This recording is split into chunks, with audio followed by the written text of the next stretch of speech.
Well, there you have it, folks. I am back live here on Facebook and on YouTube. I'm extremely grateful for those of you guys who have been following these daily conversation with Coach Ricardo and his special guests. I'm excited because on Friday, something's about to go down, Now, here's the deal. We were supposed to be in the Bahamas during this time, okay? We were supposed to be in the Bahamas. The annual Influencers Summit was not supposed to be just a virtual meeting. It was supposed to be on the campus of Queens College, man. And here's the deal. The global pandemic occurred, and we decided we're going to adapt. We're going to make the necessary adjustment to be able to meet the demands of what God's called us to do. You got to remember, as a leader, you got to know your vision is what you focus on, and then God allows you to have the ability to navigate through whatever you need to go through. Because watch this, you see the end, you just oftentimes don't see the process. Yeah. You know, it's like you're here and God shows you there, and then the work between there and here is something else. And so we're excited, man. We're excited. Listen, guys, we got so many people that's going to be watching us. If you're watching us anywhere, please go ahead and let us know where you're watching from. I want to introduce my guest today. This is Antoine Brown and Daria Brown, and these guys are in Michigan. Welcome back to the Effective Living platform, guys. Hey, it is good to be here today. It is good to be here. It would have been great to be in the Bahamas, though.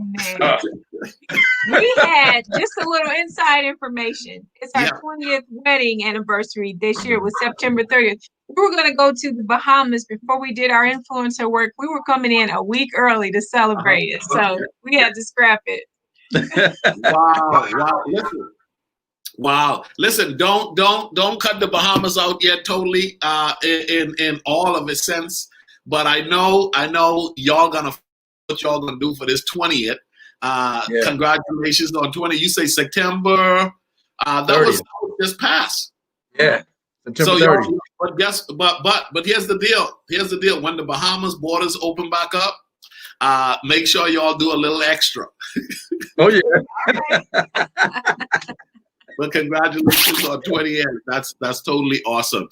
I love you guys. You guys joined us in the Bahamas last year and have every intent to join us again. You guys saw what we were able to do. Share your opinion a little bit on what you experienced last year before we dive into our conversation. We're trying to impact a nation, but now virtually we have the ability to influence the world. Talk to us about what you guys experienced last year. Go ahead. Well, it changed my life. I had never, the first call that came in was, would you join a missions trip in the Bahamas? And I'm like, yeah, of course. I mean, not knowing.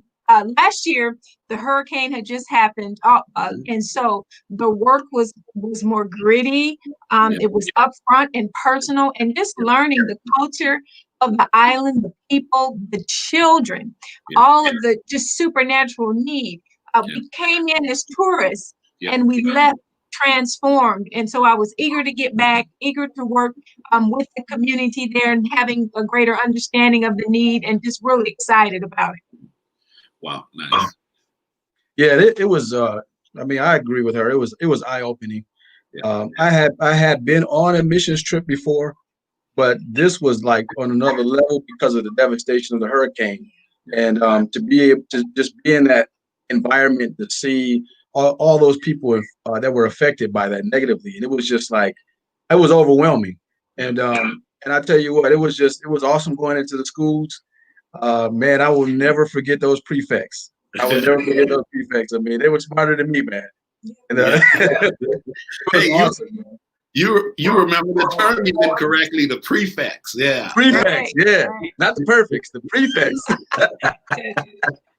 That's good stuff, man. That's good stuff. Hey, ladies and gentlemen, Antoine and Daria, they're joining me. We're talking about leadership. We're talking about the Influencers Summit. We're talking about what they had the opportunity to be a part of in the Bahamas last year. I'm extremely grateful for the Ministry of Youth, Sports, and Culture. This is National Youth Month, and this year, the Ministry of Youth is partnering with us with the Influencers Summit. So hats off to the ministry, the government. Listen, guys, the government is doing what it needs to do to reach young people. So if you're a youth leader in the Bahamas, make sure you contact the Ministry of Youth today and let them know you're wanting to be a part of the Influencer Summit. They have access passes for those youth leaders nationally that wants to be a part of this training. Hey guys, I wanna bring to light who you guys are for those who may not know you already. Okay, so tell us a little bit about yourselves, and so our listening audience can know who they're listening to, actually. Well, my name is Daria Brown, and I am an entrepreneur. We own 3 retail stores here in our area. In addition to that, I teach girls ages 3 through 13 how to be amazing. We've worked in full-time ministry for years, all the way up. We've served every single element of the body of Christ: children, baby, infant, youth, adult. And we love to serve, and we love the people of God, and we want to help. We want to help people to be everything that God called them to be. We just equally believe like we're just leaving too much opportunity on the table. We're leaving too much money on the table, too much influence on the table. We have to make sure that this message gets out. And so that's what our whole lives are about. Yeah. I mean, my name is Antoine Brown. I'm a husband, her husband, and I'm a father, grandfather, even to 2 little ones. And listen, the ministry has been our life since as far back as I can remember. I'm a PK, so I was born into it. And it's been an awesome work. And I think the most rewarding time that I've had in ministry is when we worked with children. And we worked from 0 all the way up to 23 years old. We had different auxiliaries for each one. And man, I tell you what, that was probably the most rewarding time of my life in ministry. And I think that was one of the reasons why it was so powerful, the connection that we were able to make with you, Coach Ricardo, because, and I didn't say this in the beginning, I should have said this, but I think it was just great, the experience that we had, what you were able to do down there in the Bahamas for all of those individuals, and to be able to partner with you on any level was great. I mean, we were putting lanyards together. I mean, it was like, roll up your sleeves. We got down there and we were ready to serve. You know, it wasn't just about speaking, having an engagement. It was about what can we do to help. And that was contagious. You know, you exuded that. And it was contagious. And I really appreciate your work. I appreciate your vision, mission, what God has put on you. And I'm here to help you, brother. Man, I appreciate you both. And it's been a joy, the journey we've had already. I was telling a mutual friend, Herb Ford, that I really had envisioned something incredible, because I was trying to coin the what different leaders bring to the table during this year's what we call Mission Bahamas Week. It would have been a week of activities, and I wanted to do a couple of the girl program. So I wanted to go ahead and have you guys go into the boys' programs, the girls' correctional centers, and so forth, and then talk on media from various radio, television programs this year. I mean, we were putting some pieces together, and I was like, this is going to look good. This is going to look good. But here's the deal. I love it that you guys still committed to saying we're going to be a part of the virtual experience. And I wanted to pull you guys out of the conversation of the actual summit and have a minute to talk to the general public, those who are watching us live on Facebook. You guys are a dynamic couple doing great things together. And I think that's a testament. I think it's an incredible example for me and for everyone else who just know that they wanna journey along and partner with their significant other and do dynamic things. So I'm grateful for what you guys are doing together and the message you guys continue to send. I have a question for you guys. When you think of the term influencer, because it's all about the Influencer Summit on Friday and Saturday, when you think of the term influencer, what comes to mind? Both of you, I'd love to hear your view on that. Well, first of all, it's changing mindsets. And those could be deeply rooted. I was talking to someone the other day, and there was a young person coming up, and the young person coming up was about to follow predetermined path and not about to disrupt the industry they were entering in. When I think about influencers, especially young teens, children, we need to have an influence on them so they can disrupt some of the things that the arenas that they're being sent out to. Somebody that has influence say, hey, I can train you to think differently, to disrupt a mindset that maybe has been going on for generations. There's a better way to do this. There's a faster way. There's a more efficient way. There's a favor of God way. And so influencers, I'm believing that we're going to disrupt industries and make an impact, a splash, interrogate, question what has been normal. And hey, why are we doing this way? How can we reach more people? How can we be more effective? And then our influence can have just so much more depth if we don't just take, if we what am I trying to say, take the path of least resistance. That is so good. I like what you said.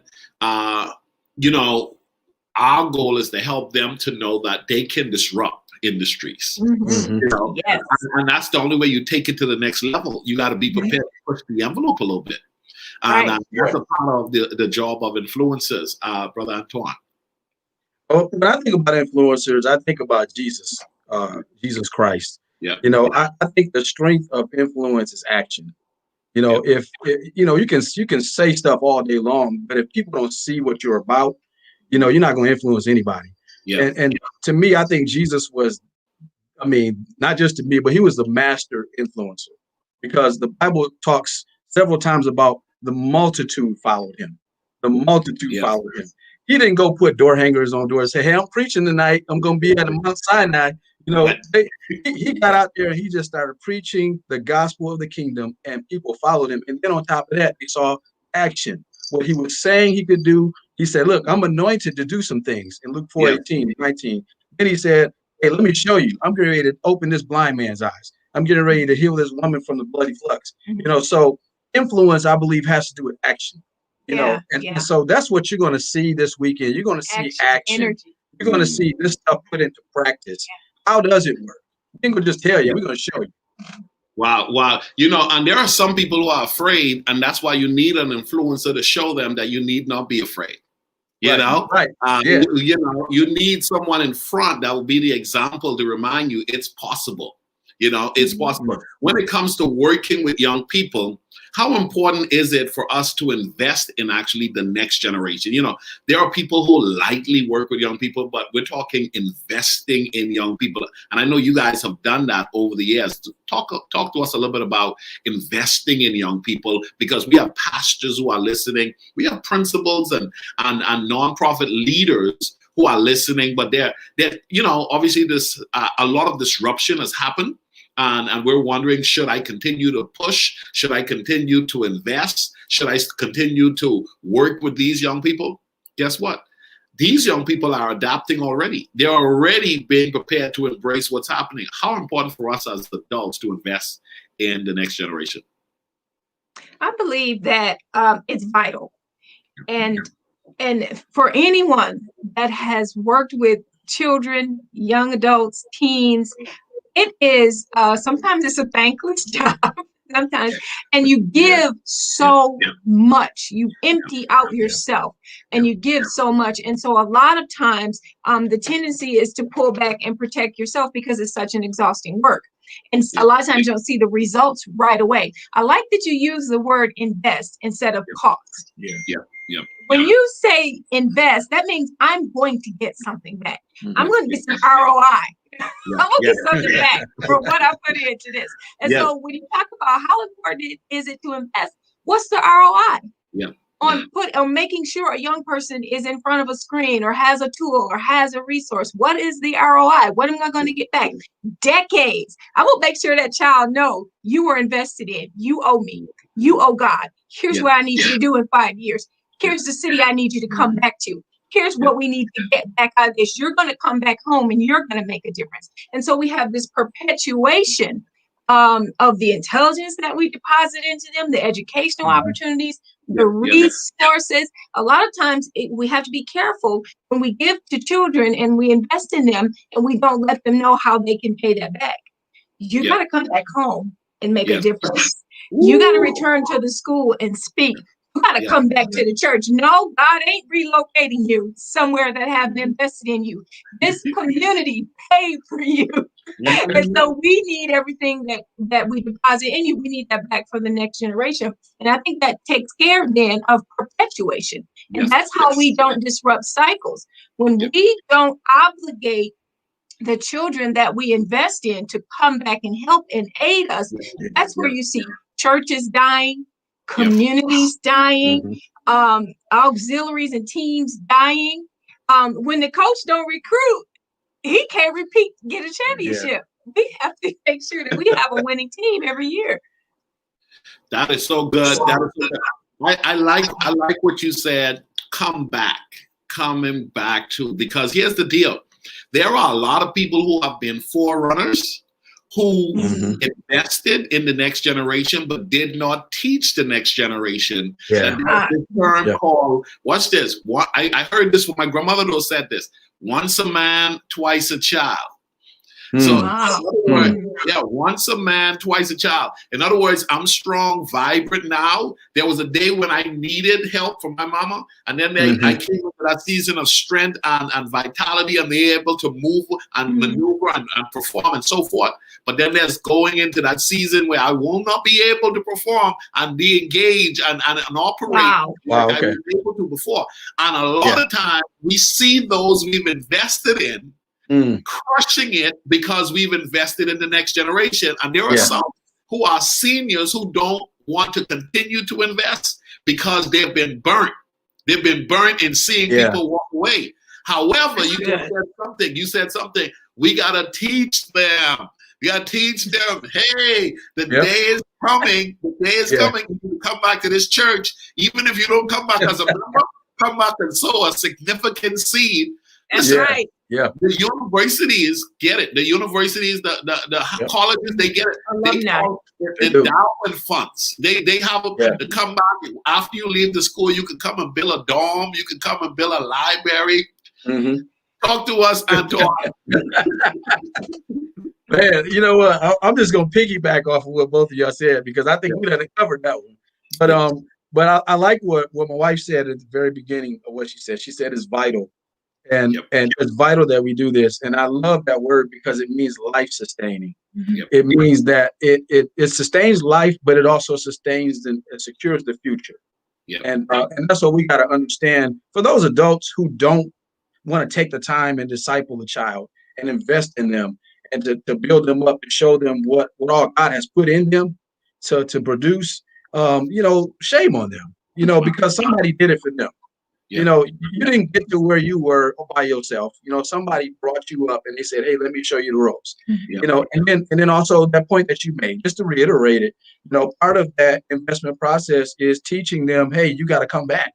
You're blessed to be a blessing now. Yes. The thing that's put on you is to help bless somebody else and bring them up. So come on back to where you came from and grab some little kids just like we grabbed you. Right.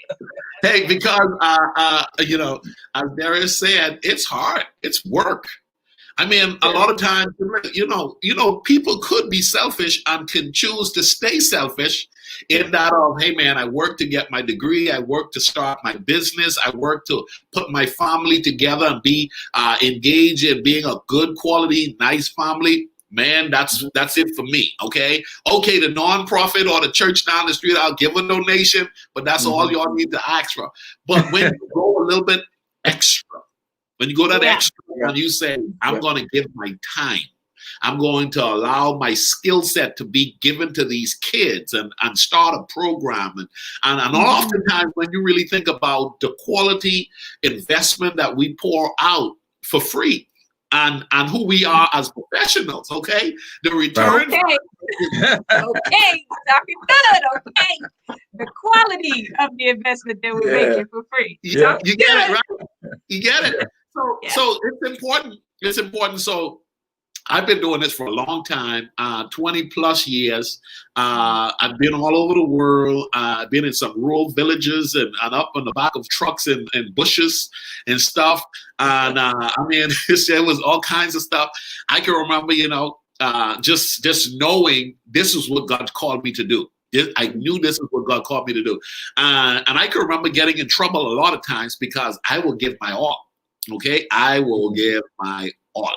And I just knew God would keep me. I know He would advance me and what He knew I was doing. And so to be able to continue to do this, I have a question for you both, guys. As married couples, how important is it to grow together in like ministry and in service and in an understanding of the need of the next generation?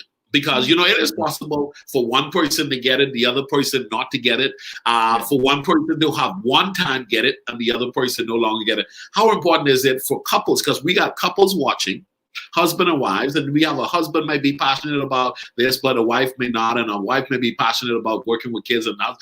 But when we talk about both parties wanting to do something at different times, it may not always be equally the same time, but growing together and understanding that, hey, it brings great delight to see the other person doing what God's called them to do. Talk to us a little bit about that.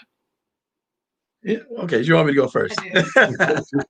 I love your revelation of that. Yeah, okay. No, okay, sit down. Yeah, well, we can really talk about this, but I'm gonna keep it short though. But we've had several instances where she caught something and she was grinding. I mean, she was hustling. She was she's putting the work in. And I was just kind of like supporting her like this. So, hey, good job. All right. You're doing good. Or you missed a spot, and as long as that was the case, she could only go so far. And then I've been in the same situation where I'm grinding, I finally decide, okay, it's time for me to grind. Let me get on this thing. And I can only go so far. But I think about the scripture, it says two became one. We're one.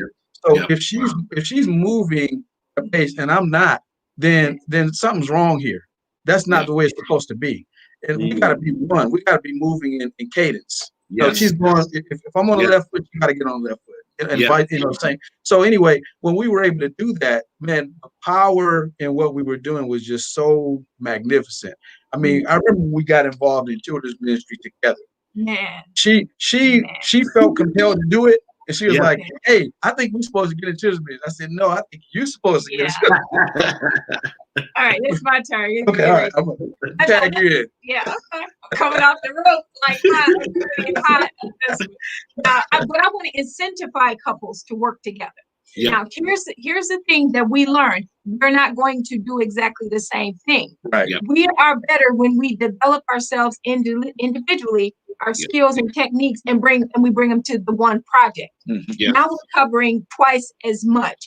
I have a skill set in marketing, or I have a skill set in this, and he has a skill set in the numbers, and he can problem solve. So now we have completely covered the perimeter of this assignment. Our business did not make 5 figures a month until we got into agreement that you're not going to be overly critical. We don't overly criticize each other, and we don't force each other to do exactly the same thing. Otherwise, we cannot completely cover a project. And so growing together means I make a personal commitment to develop myself. I'm going to max out on me, max out on what I can know. And then we're going to bring it to the project that we agree are God. We've seen a lot of couples hold each other back by nitpicking and grabbing, and one person handing out the assignments. Here's what you're going to do and no more, and not really opening the door for dialogue and to grow together and letting each other into every aspect of the project. Wow. Yeah, and if I could say this too, we got to really be able to see each other as valuable. And I think one of the biggest problems in marriages is the word submit has the wrong meaning. It don't mean, when your wife is acting up, see, you don't submit, that's your problem. Right? But when we understand what submission is, my father taught me that submission is the fact that we both have something to bring to the table. Yeah. You know, we both have something powerful to bring to the table so that we can move forward together with more power. And so I think that's one of the keys too. We both have something powerful to bring to the table together, and the ability to tap into that. Yes. That's the epitome right there of a power couple. I mean, the ability to tap into, you're strong in this, and I'm strong in this, and our coming together, accepting our differences, knowing that this is going to be a part of our secret sauce. Talk about the secret sauce of a couple and the power that brings us to a place that literally gives you an edge, that makes that edge in ministry and that edge in life, guys. Wow. Again, I'm going to say it again. It's that personal development. You know what? We were in Chicago the other day, and we were talking, and we were trying to figure out. I was saying, do you know any couples that have like chemistry? There's this. They got that thing that you admire. What you said, secret sauce. That has that, and we went on for hours trying to figure out, is there anybody that has it? And it's rare.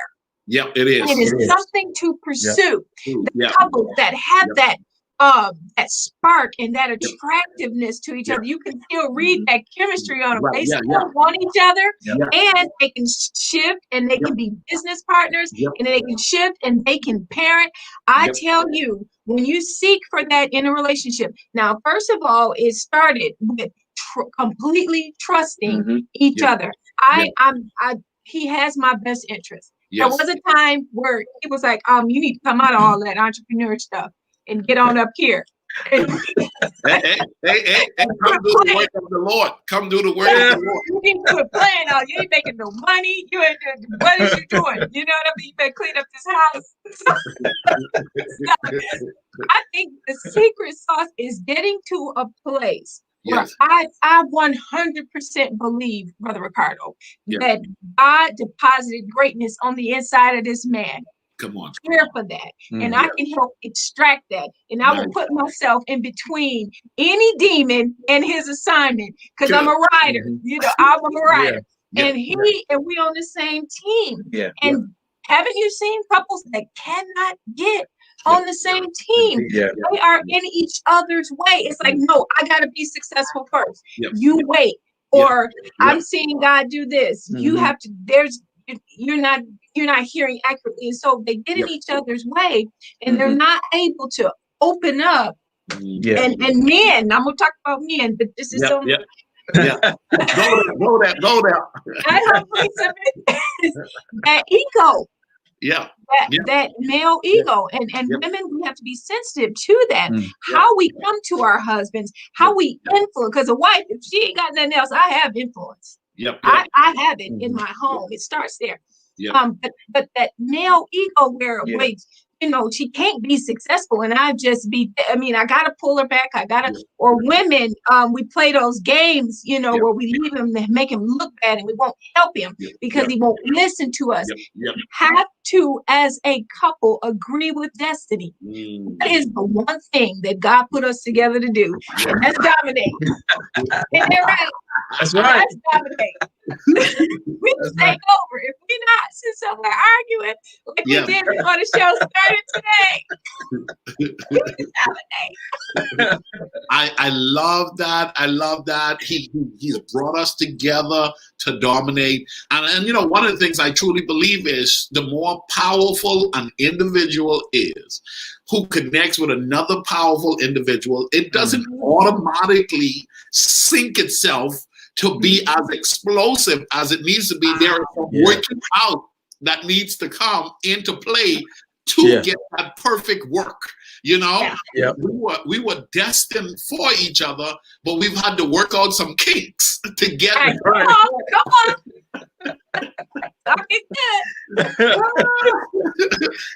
So listen, guys, we have so many people out there that's watching us, and there are children's ministry leaders. I just for a minute talk to us about this, that have been sitting on the sideline for about 3-4 months, and I think it's been a sabbatical. I think it's been a season of, I think they had a season of rest, but now it's time to get back in the game. Companies are opening back up. Schools are opening back up. I mean, you know what? Business is starting to come to a certain level of reasonableness that everything is going to be functioning now to some degree. And so church has to reopen its doors. Community organizations now need to start to re-engage themselves with their programs again. Maybe not the same way they did it, but they need to get back in it. Talk to those who may have been sitting out for too long, because 6 months is long for some people. You know, it is. You know how long it takes to create a habit, and for someone who sits out, and watch this. Some people, when they left, they were burned out. They were over. And my God, they felt like this was the Lord's doing. They said this, I'm out now. I don't know if I'm coming back. But I'm a strong believer. If you're called to it, don't run from it.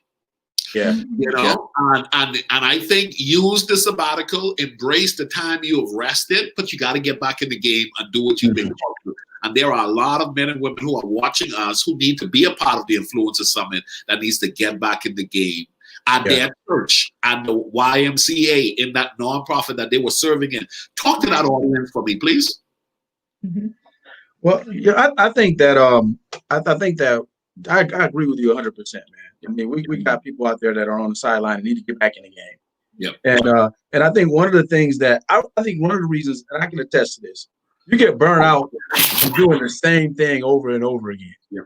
You know, after a while, you know, you gotta put something else in it. You know, God has designed us to be innovative. Yes. You know, He designed us to look deeper into what's actually there and then pull out whatever we need to pull out to make it exciting, keep it fresh, to keep it relevant. And so I think that that's the thing we got to do. And one of the probably the most popular word in the pandemic has been pivot. Yep. You know, you got to pivot. You might have to go ahead and do something that you've never done before, or do what you've been doing a completely different way. And I think that's the thing about it. I think we got to do this because, like you said, if God commissioned us to do it, He expected to get done. You know, I think about Jesus, man, when He was on that boat and He told the disciples, "We're going to the other side." And then the waves came and the wind, and it looked like they were going to die. It looked like the boat was going to be flipped over. They found Jesus asleep. You know, they found Jesus asleep. So what that tells me is that it doesn't matter what comes. It doesn't matter how devastating the conditions are. I still want you to get to the other side. So if you're a youth minister, if you are a children's worker, you're still supposed to get to the other side with those children. It doesn't matter when a pandemic. You got to keep going. You got to fight through it. You got to figure out, okay, well, hey, like Jesus said, where's your faith? You know, step out in faith. Tell the wind, hey, you're going to have to step off because I got to get to these children. So I think that's what we got to be. Excellent. You want to say something on that? Just real quickly on that. And we had to do it with our Sparkle Pink organization because we had disbanded. We weren't really communicating. We were fragmented as a team. Now, number one, if you're listening and you got a team out there, I want you guys to register for the Influencers Summit. There is a lot of content out here now on the internet. The other day, I was just like, I'm taking this particular class for one area in our business, and it was just like content overload. It's like I can't take in any more content until I use some of the content that I have. So I want to encourage you guys to get on the Influencer Summit, but then immediately schedule a time with your team to use some of the content you have. And I talked to my team how we're going to continue Sparkle Pink, and we're growing. Adding chapters in the middle of a pandemic. But here's what I told them. Don't tell me no. Tell me what we need to do now. Tell me what's now, not no, we can't move forward. What do we need to be doing now? Because there's so much content. If we just throw content out there, that's up for grabs for children and parents to receive. What is the layer behind delivering content that we can get people in their homes to take action, and to grow their ministries, grow their children's ministry, and to come back together and regroup? And here's what I believe it is. It has to be more than content. we need to figure out how to create an experience. Yes. Yeah. Yes. Oh, We have to connect. Yes. We have to connect. Something has to be arriving at the door of the children in your children's ministry. A project, something that parents can subscribe to. We're sending them the science projects this week. The Bible story in a box. Some kind of way we have to re-engage and make ourselves valuable inside their home where they are. And we have to still reach out and provide that personal touch. So you're going to get tips like this weekend, how to reach the children, how to influence them from a distance, not just with content, but how to take that action and stay connected. Wow. I'm glad you highlighted that, because I wanted to go in and talk about the fact that both of you guys are speaking at the summit this weekend on Friday and Saturday, ladies and gentlemen. If you're just tuning in, the Influencer Summit is on Friday. It starts at 9 o'clock Eastern Standard Time. And we have more than a dozen sessions. But I like what Darius said.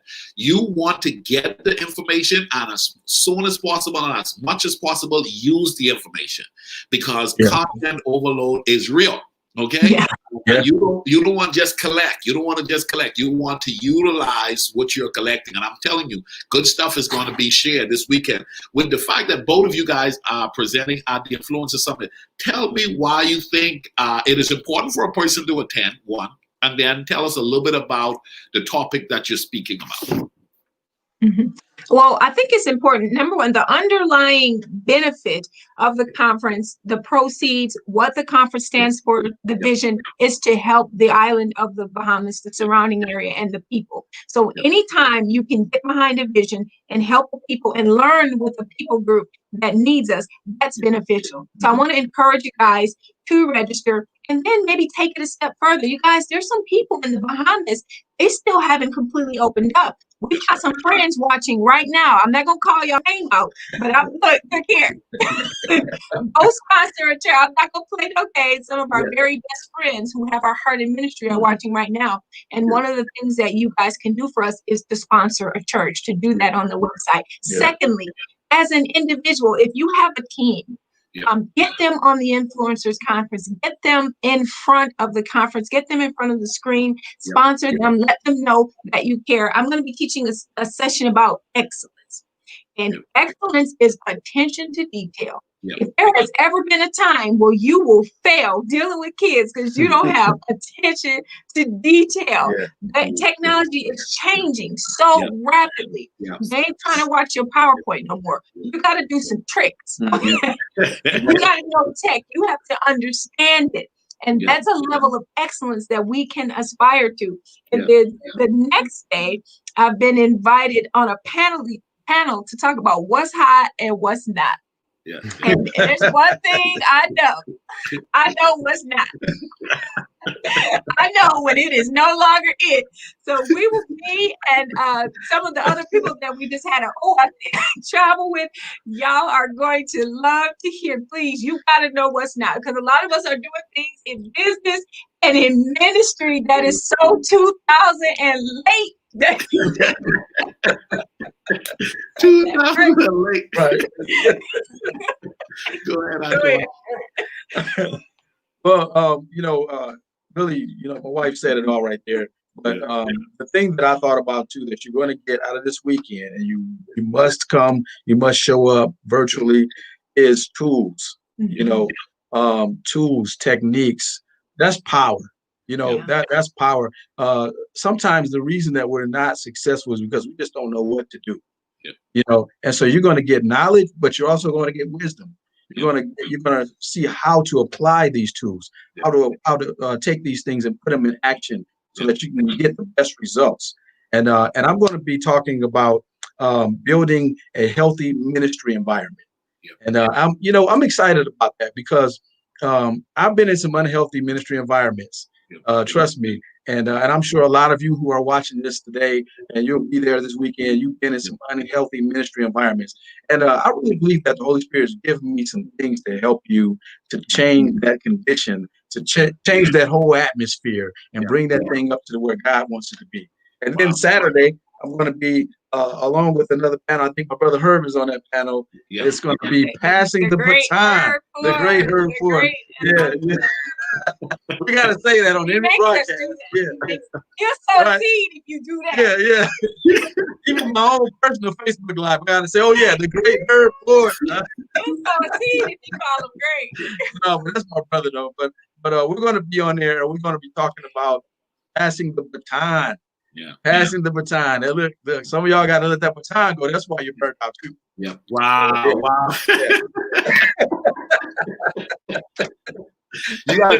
You gotta know when to go. You gotta know That's right. You gotta know when your season has been passed and now someone else's, and then you have to set up a process. You know, and you got to set up a process to ensure that it happens effectively. Man, I am so excited. I'm so grateful for you both and all of our other presenters that's going to be sharing this weekend. Hey guys, if you're interested in the Influencers Summit, you're a part of a church, you're a part of an organization that works with young people, it's going to be great. Here's what we're doing in addition. We're allowing persons to be able to watch it up to 30 days afterwards and all. So that means if you're unable to watch it on Friday and Saturday while it's live, you'll still be able to watch it afterwards. That right there is awesome. Okay. Then what we did was we made it affordable for the teams where it's $99 for a team of 8. Okay, $99. Listen, I tell people you can buy 2 caramel macchiato with 2 extra shots. You can buy 2 of them. Not for $12.50. $12.50 is about a person, okay? we wanted to make sure not only is the director or the youth pastor showing up, but bring your team, bring a group with you, and let them hear the necessary information that's going to be needed for everyone. Even the senior pastor might just want to pop in and be a part of this. And so, listen, Bronx, you guys are amazing. Thank you very much. Any closing thought y'all want to give before we bring this conversation to an end? I'm clear. I'm clear too. I just want to say again, you know, this is going to be a powerful weekend, and you don't want to miss it. Just get there. Get there.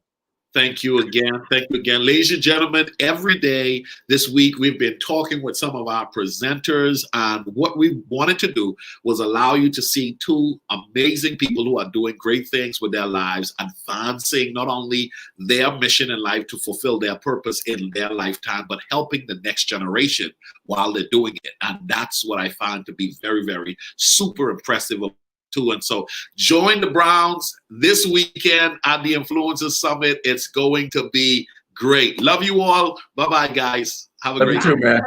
Bye.